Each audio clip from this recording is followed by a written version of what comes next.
Assalamualaikum warahmatullahi wabarakatuh. Perkenalkan, nama saya Andi Ariko Salsabila M. Kerang, NIM 19921142030. Di sini saya akan menjelaskan tentang sejarah perkembangan audit di Indonesia. Baiklah, langsung saja. Yang pertama, latar belakang pengauditan. Pengauditan telah mulai dilakukan sejak abad ke-15.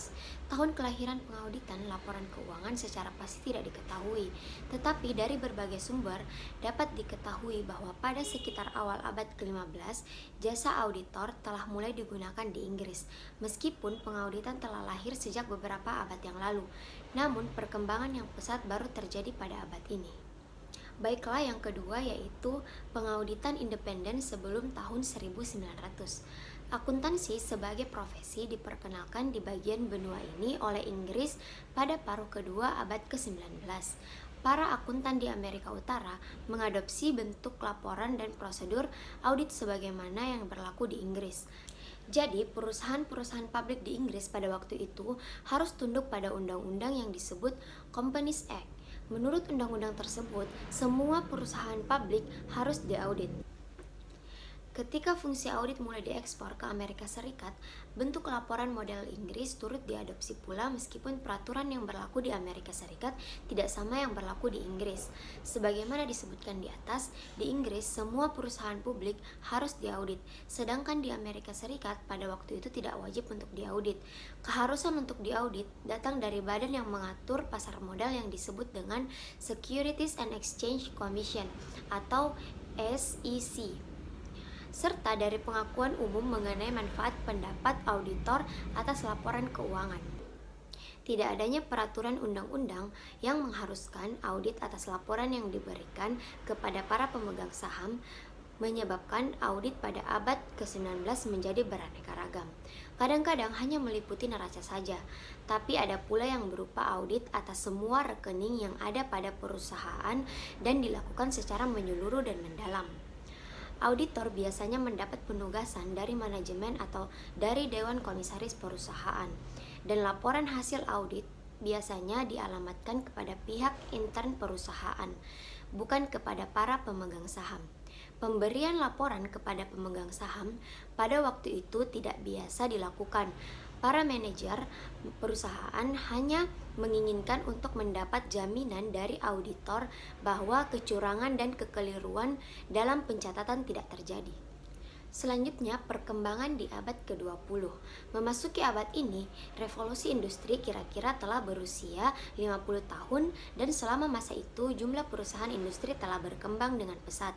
Jumlah pemegang saham juga semakin bertambah dan mereka sudah mulai menerima laporan auditor. Kebanyakan pemegang saham baru ini tidak memahami makna pekerjaan seorang auditor, dan kesalahpahaman melanda banyak pihak termasuk para pemimpin perusahaan dan bankir. Pada umumnya mereka beranggapan bahwa pendapat auditor adalah jaminan keakuratan laporan keuangan. Profesi akuntansi di Amerika berkembang pesat setelah berakhirnya Perang Dunia Pertama. Sementara itu, kesalahpahaman tentang fungsi pendapat auditor masih terus berlangsung, sehingga pada tahun 1917, Federal Reserve Board menerbitkan Federal Reserve Bulletin yang memuat cetak ulang suatu dokumen yang disusun oleh American Institute of Accountants, yang selanjutnya berubah menjadi American Institute of Certified Public Accountants atau yang disingkat dengan AICPA pada tahun 1957, yang berisi himbauan tentang perlunya akuntansi yang seragam. Tetapi tulisan tersebut sesungguhnya lebih banyak menguraikan tentang bagaimana mengaudit neraca. Pernyataan teknis ini merupakan pernyataan pertama yang dikeluarkan oleh profesi akuntansi di Amerika Serikat dari sekian banyak pertanyaan yang dikeluarkan selama abad ke-20. Pada awalnya, para akuntan publik menyusun laporan tanpa mengikuti pedoman resmi. Akan tetapi, pada 50 tahun terakhir, profesi dengan cepat mengembangkan redaksi laporan yang umum digunakan melalui AICPA. Redaksi atau susunan kalimat dalam laporan hasil audit tidak lagi merupakan pekerjaan mengarang kalimat dalam laporan, melainkan merupakan proses pengambilan keputusan.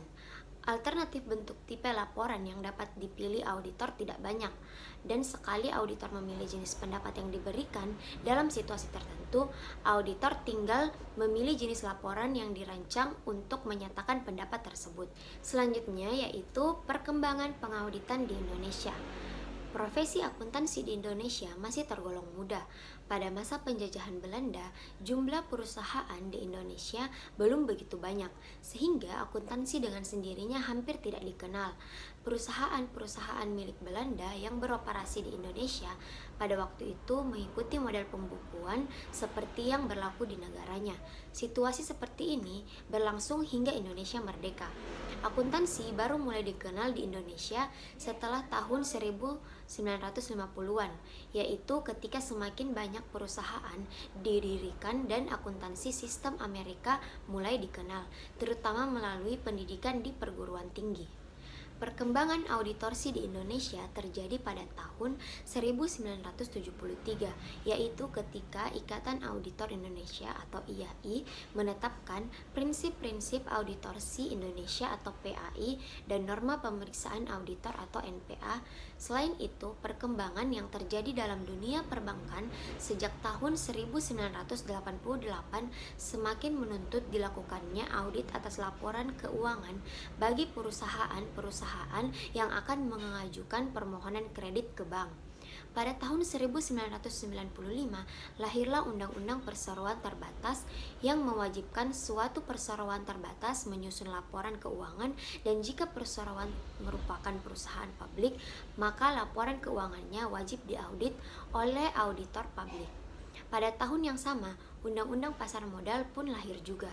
Seiring perkembangan perusahaan di Indonesia, IAI telah banyak melakukan penyempurnaan peraturan yang berlaku di Indonesia, yang mana Indonesia saat itu berkiblat pada peraturan yang dibuat oleh Amerika Serikat.